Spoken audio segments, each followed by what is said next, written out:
Hello everyone, welcome back to Lucky Loads 15, and in this video we're going to be previewing the Eclipse, which is going to take place on Saturday at Sandown. It's always a really good, hotly contested race, normally often produces a lot of good horses. It's a Group 1 over a mile and 2 furlongs. They've moved it a little bit earlier than normal. That's because if you don't know and you haven't been living in the present, England are playing Sweden on Saturday, so the whole country was stopped for a standstill, and yeah, it's going to be a little bit earlier, but that's still good, and that means we can enjoy this race and then watch the football afterwards. Now, in these kind of videos I tend to go through a few trends in recent years, normally look at the last 10 years and give you my thoughts on this year's renewal, and I'll give you my top 3 selections at the end. To start with, we always look at the record of favourites. Now, favourites have got not a bad record in this race. If you look back over the last 10 years, they've won 5 of the last 10 renewals, and that's not a bad statistic. When you look at a lot of these races, often favourites have a poor record. However, in recent years, favourites haven't had all the running. They haven't won for a little while now. The last favourite to win was back in 2015 with Golden Horn, and that also as well was the last horse to win a classic. It won the Derby that year for Frankie Dettori and John Gosden, a very memorable horse in the colours of Mr. Oppenheimer.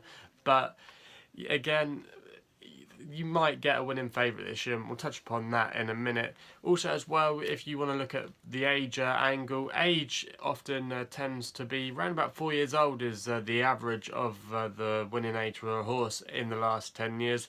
3-year-olds don't have a bad record in this race. They haven't won for a little while, and sometimes as well you get the older horses that come along. 4 and 5-year-olds have a good record, so age really doesn't really have a factor. Any horse can win this race, but you often have to go year by year and see how good the 3-year-olds are, because this is normally the first opportunity the 3-year-olds have a chance to race against the older horses, and also as well they get that age allowance that's normally factored in, which often comes in really handy. So it's not something that normally tends to play out, but you have to really review it year by year. Also as well, all the big names win this race. You've had John Gosden, Sir Michael Stout, Aidan O'Brien, William Haggis. They've all won this race in recent years. You don't normally get smaller stables win this race. It's always the top horses that normally come from the powerful stables that win this. So really, you're going to be looking for the main connections. Now, if we look at this year's lineup and we look at a little bit of the betting, the favourite is Masar, who has been supplemented, I believe, for the race.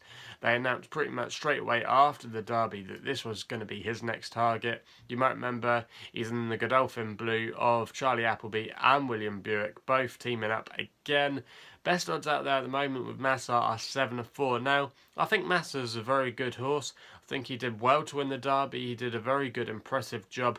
Now, I think I would want to take him on. Like we said, favourites don't always have the best record in this race, but Godolphin do have not a bad record. They've won it last time out with the same combination back in 2016 with Hawkbill, so they know how to win the race, but Derby winners don't often have a good record. They've got to normally be really something special to win this, and I'm not quite convinced on Masar. I think that even though yes, he was the right horse on the day to win, I'm still maybe a little bit on the fence with him, and at the price I want to take him on, and I will get to my selection in a little bit. Roaring Lion is next in, round about 3-1 best odds with bookmakers. He went and won the Dante, ran a really good race in the Epsom Derby, finishing in 3rd place, and they're dropping him back in trip to a mile and 2. I think he'll run a good race, but again, he's had his little bit of quirks in recent starts. Yes, he did win the Dante,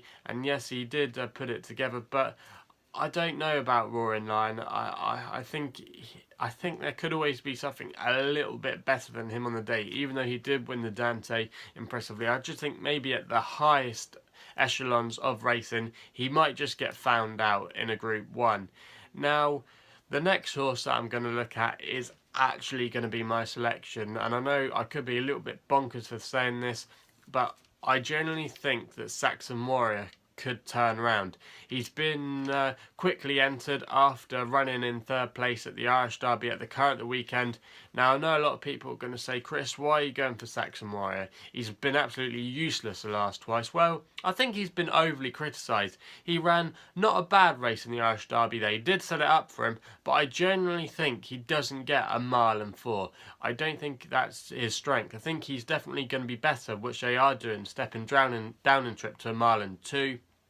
I think sometimes they always get hyped up, these horses, when they go from a mile to a mile and a half. That's a long way in distance to go up in distance, a half a mile. So I think you can forgive him that day. Also, as well, I laid him definitely strongly in the Derby. I said he wouldn't finish in the top 3, and he didn't. And actually, if you go back and watch the Epsom Derby, he was really unlucky. He was drawn in stall 1, where no horse had ever won the Derby in about 100 odd attempts or something crazy over the course and distance. No horse had won from stall 1, so that was always against him.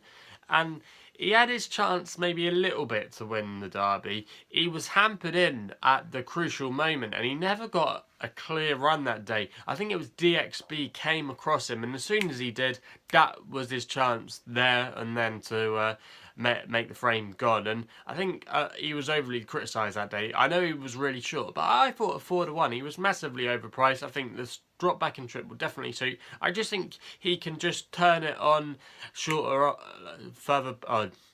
shorter back in trip when it really matters. So I think maybe if they can get him turning him on, coming into the homestand, he might just kick on, and that turn of gear might see him through. I think his turn of gear doesn't really show over a mile and 4, and I think it will drop him back in trip. Aidan O'Brien, to be fair though, hasn't won this race for a little while. He hasn't won it back. His last time he won it was back in 2011 with a horse called So You Think, which was an odds-on favourite. And I thought at 4-1 there could be a little bit of value. It's yet to see who will ride him. He's also going to saddle Aidan O'Brien Cliffs or Moher, which I would be against. I think he's had 2 hard races in recent weeks at Royal Ascot, and also as well he's going to be running the filly Happily, but I think you could take Happily on. Fillies have got an atrocious record in this race, and you don't see too many turn up, so it'd be against. It'd be interesting to see what their jockey bookings are. Forest Ranger, a few of you might want to ask my opinion on him. I wouldn't put you off him from an each way bet. I think he could run a good race, but I just think Group 1 level might find him out. He might sneak a place, he might run into 3rd. He's good odds at 16-1, trained by Richard Fahey, who was very bold after he won at Chester. The target was always the Eclipse, and he's always said that. He's been gelded, and since he's been gelded, he's been a much better horse, and he's been a really progressive horse going up from his Group 3 win at Newmarket, Group 2, and now he's stepping up for the Group 1, but I just think he's maybe not quite as good. He is 4 years old, however, but I just think maybe one of these 3-year-olds could potentially beat him. I think the 4-year-olds in the race aren't nothing special. Even though Hawkbill is going to be taking part, he's a little bit older than 4. I think he's 5 years old. He won the race a couple of years ago over the course and distance, but again I think he would want a little bit more softer ground, and he ran a difficult race in the Prince of Wales. I think that would have taken a little bit out of him. Also as well though, one that I thought was a little bit interesting, even though he's the complete outsider, was Raymond Tusk. He's 66-1 for Richard Hannon, and Jim Crowley's booked for the ride. He won really impressively on his debut at Newbury, but was disappointed subsequently at Newmarket, but he was staying on strongly at the end, and who knows, maybe he could take a step forward and improve. So that's my thoughts on this year's renewal of the Eclipse. Let us know who you're going to be backing if you're going to have a bet in the race. For more videos, please subscribe to my channel here at LuckyLoads15. You can also check me on Twitter at LuckyLoads15 as well. That's all I got to say. Please gamble responsibly, and we'll be seeing you soon.